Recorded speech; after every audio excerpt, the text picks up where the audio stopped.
Mike is going to come up and have a few words with him.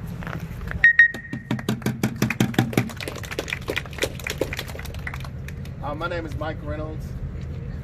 I want to speak to not just the people that's here, because we all know what we're here for. I want to speak to those people who are skeptical about the movement that we're trying to do right now. The people who are trying to figure out what does Black Lives Matter mean, who is Jamel, everything else. The person and all the other stories with all the other people, not to put anything down on the other stories, but they all were in circumstances where everyone says they might have done something wrong. They would have done something different.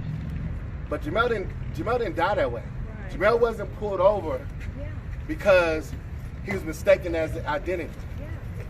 Jamel wasn't selling cigarettes on the corner saying, I can't breathe. Jamel died as a hero. Amen. Jamel was working. He was on duty. And that was his side hustle, because to me, he was really a church-going Christian guy who loved going to everybody's church just to show the love of God to them. He just did that because he wanted to show, as much as he showed in church, he wanted to be able to do that for his job. And that's what he did. He went to work. He was on duty that night. He kicked out a group of guys that were starting to do fights in there. And in the process of that, the guys come back in ready to do something, harm to people, mass murder to them. And he goes in, chases the guys back out, does more than what he should have done, meaning he did beyond his job. He could have just easily been cut up in the corner, but no, he chases the guy out, apprehends the guy, holds him down, only to be of yet just a sacrificial lamb to everybody. Okay? Yes. This has been 2 years. But guess what? It's God's time. Okay? God's time. We can easily turn around to these other people and be like, hey man, they did it in days. Hey man, they did it in this. But guess what? In God's time, everything's gonna come out. In God's time, justice will come for Jamel Robinson. Because to me, he was a brother. You ask anybody around, he didn't go, hey, that's my friend, that's my auntie, that's my uncle, that's my brother. He was in my house, he ate my food, he slept in my beds, everything. He took my son around places. So I'm not talking from just a politician moment. Matter of fact, I haven't said too much in the past 2 years, just because I needed to make sure in my mind what I need to say correct. Okay, so get this in your mind, people who are, hey, look, I don't know about this Black Lives Matter movement. Okay, you have a young black guy who, in this case right here, died as a hero, not died selling cigarettes, not died doing possibly something wrong, but he was detaining a guy, and you have an overzealous police officer coming in doing more than what he should have done, and instead of assessing the situation. Okay, so in God's time, I know this will come out, because in our time, it's already past due. Okay, but because we have this, faith without works is dead, we have to be out here making sure we make known, being lights, being salt of the earth, so we can say, hey, look, Jamel wasn't one of those bad folks. Jamel was a good guy. Okay? And that's the part that you want to get. All right? So in this statement that I want to make right here, remember God's time. Everyone say God's time. God's time.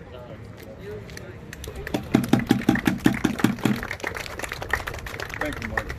A lot of people keep asking, or they have asked, like, why do we keep marching? Why do we keep coming out and doing this? And I say that is, we're going to continue to apply pressure where pressure is needed. It took 2 years for Laquan McDonald to get justice. We're approaching 2 years here with Jamel Robinson. And like everyone said, he was a great organist, great musician. And I didn't know Jamel. Didn't know him. If he walked past me, I wouldn't have known who he was. But standing here today, I felt like he was like my best friend that I didn't know, like a pen pal. Because I've researched and I looked, and no one should lose their life, even for selling cigarettes, even for those are not reasons you lose your lives for. There's no excuse for these police officers that go out here every day to protect and serve the citizens of their town, where, like I was discussing earlier, it takes a barber longer hours to be a barber or a cosmetologist to hold a curling iron does it take a police officer to use a gun. Something has to change about this. Something has to be done about this. We can go and say all these names like Walter Scott and Sandra Bland and Eric Gardner and more names, but what I miss people saying is Jamel Robeson.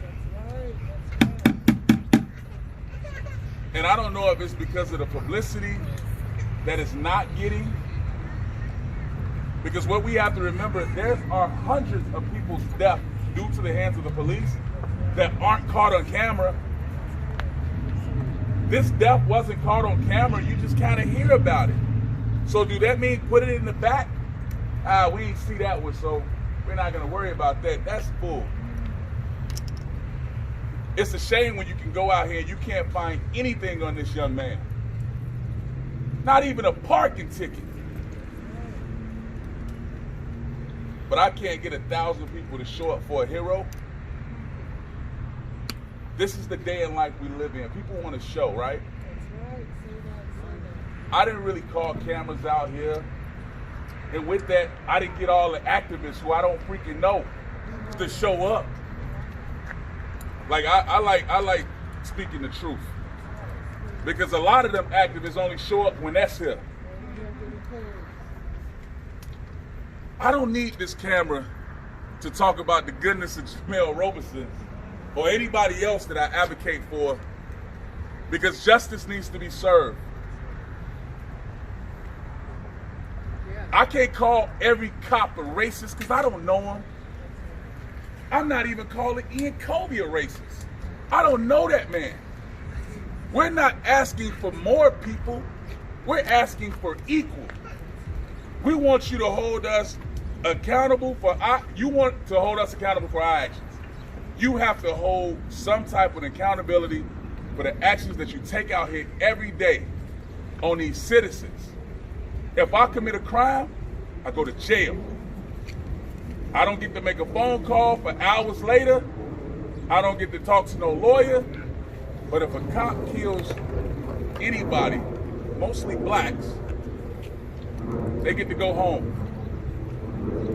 They get to eat dinner with their family. As you saw the other day, all of a sudden in Minnesota's out shopping like ain't shit happened. He's just at the grocery store. He should be behind bars. What makes him different than you and I? Because he puts on a medal every day when he walks out. He puts on a gun. So before I bring this great man of wisdom up here to speak to you guys, police needs accountability. And I'm gonna keep preaching it until I get skinny, I guess. Good luck. But police need their own liability insurance to be held accountable for the actions they take out here in the street. If it hits their pockets, I guarantee you, and I guarantee you pretty much nothing but this: make them hurt where their pockets are affected, and I guarantee you a lot less of this shooting to happen. So without further ado, put your hands together for